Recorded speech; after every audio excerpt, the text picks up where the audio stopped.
మతిమరుపు రావటం, జ్ఞాపక శక్తి లేకపోవటం, ఇలాంటి సమస్యను రాకుండా కరివేపాకు బాగా ఉపయోగపడుతున్నది. మెదడు కణజాలం దెబ్బతినకుండా, వాటికి ఇన్ఫెక్షన్స్ రాకుండా పోరాడుకోవటానికి ఇందులో ఉండే యాంటీ ఆక్సిడెంట్స్ ఈ రకంగా బ్రెయిన్ సెల్స్ ముసల్తనంలో కూడా చురుగ్గా యాక్టివ్గా పనిచేయడానికి కారణమవుతున్నాయని వాళ్ళు నిరూపించారనమాట.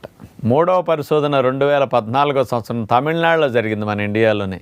University education and research centre వారు ఈ పరిశోధన చేసి ఏం చెప్పారు అంటే, కరివేపాకులో యాంటీ ఆక్సిడెంట్స్ అనేవి అతి ఎక్కువగా ఉన్నాయి, పుష్కలంగా ఉన్నాయి.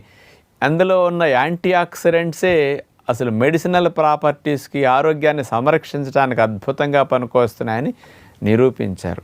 అవేమిటంటే యాంటీ ఆక్సిడెంట్స్ లినిలాల్, ఆల్ఫా టర్ఫినిన్, మిర్సిన్, ఆల్ఫా